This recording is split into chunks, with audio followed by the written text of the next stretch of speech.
That was New York Knicks captain, it's Jalen Brunson, earning his MVP status for bringing the NBA Finals championship trophy back to New York for the first time in 53 years. Ladies and gentlemen, please welcome Jalen Brunson.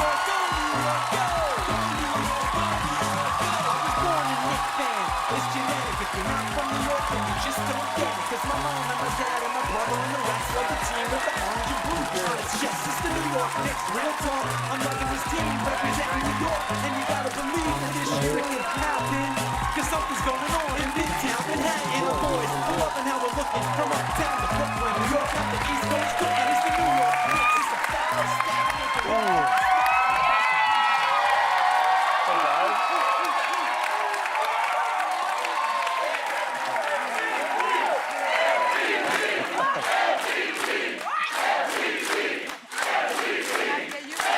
Oh, man.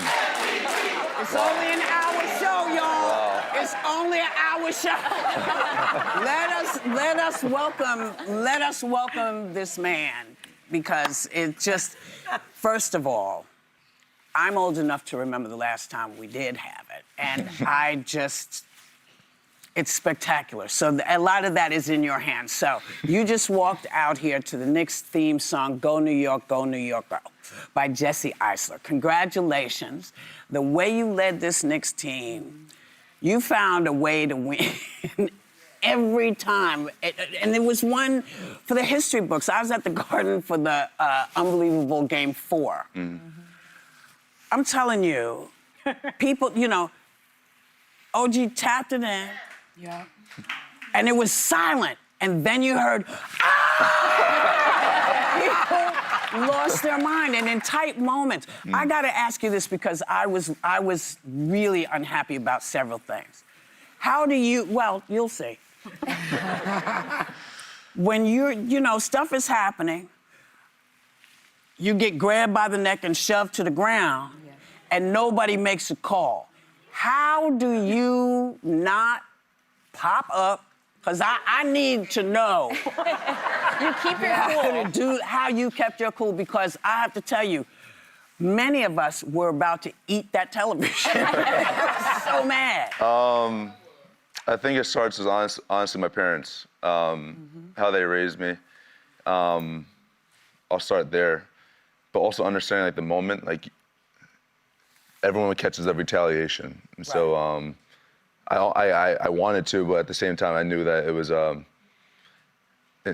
being a leader, understanding the moment, understanding the situation, that you kind of have to keep your composure when it's being too high, being too low. You got to stay even keeled, and that's something that I've had for like the longest time. Yeah. And I don't know how I did in that moment, but I did. Because the fact that they didn't make that call, and it felt like they were trying to, I don't know what those refs were doing. I just thought they were not, and I don't recognize every call, but they were making calls like, you know, we're called for too many shoelaces on Friday. I mean, it was like, people like, what? It was crazy. And you listen to Justin Bieber just before you go out for games. Yeah. Did you do that for the finals? Of course, of course. I actually, I've been doing that since 2016. Wow. I won a national championship back at Villanova. And my sister was the one who really introduced me to his Purpose album. Right. And I listened to it, and then I'm the type of person who kind of needs to be like kind of level. I don't need to be like hyped before the game. I kind of need to be like leveled. And we received that from you. We see that. Yeah. And I feel like his music did that. And then obviously I love this music. And before the games, I would do that. That was like kind of like a thing. And then I kind of kept it going. And I feel like it's worked. It's worked pretty well. I think it worked out for you. Let me ask you this. So you set the Knicks record for scoring 45 points in a single finals game. That is the record. And there were so many other incredible moments, but let's talk about them. And you were led by Coach Mike Brown. Mm-hmm. Let's talk about Game 4, the moment that Whoopi just referred to. Yeah. So you lead the team back from a 29-point deficit. 29. The Spurs were ahead by 1 point with 1.2 seconds left to play. That's all it was. You shoot a three, He right? did. He did. And it looked like it might not make it. And then OG Anunoby comes like Superman and he flies through the air and tips it in. Yep. Now, from your vantage point, was that in slow motion? Like, how did you receive that? A little bit. It was in slow motion a little bit. When it left my hands, it felt good. I thought looked great. I thought the ball was going in, and then OG just came out of nowhere. Like Superman. Yeah, he That's came out of teamwork. Not came all out of nowhere. heroes wear capes, but he was wearing something that day. Yeah. He I don't know, but I'm thankful he did. Yes. I'm thankful he did. So we have to bring up your dad. And you mentioned that it's a lot of how your parents raised you. I have to thank you as a fan and as a parent of fans.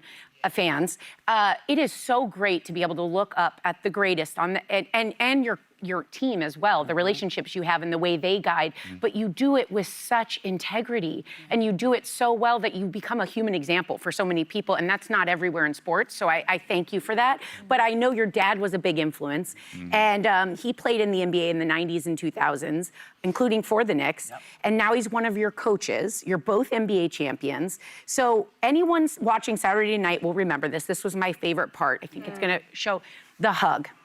Yeah. What was that moment like for you?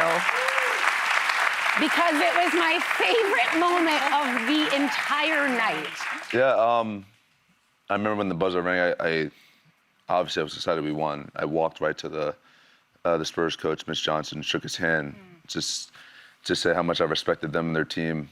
And I was excited. I was ready to just kind of let everything out and then I saw him, and then just all the emotions came out. But I wouldn't trade anything for the world because, like you said, my dad played in the 90s and 2000s, and he was a journeyman, so he was kind of all over the place. He was on unguaranteed contracts for about 8 or 9 years, and I grew up in South Jersey for most of my childhood while he was on these unguaranteed contracts all over the country.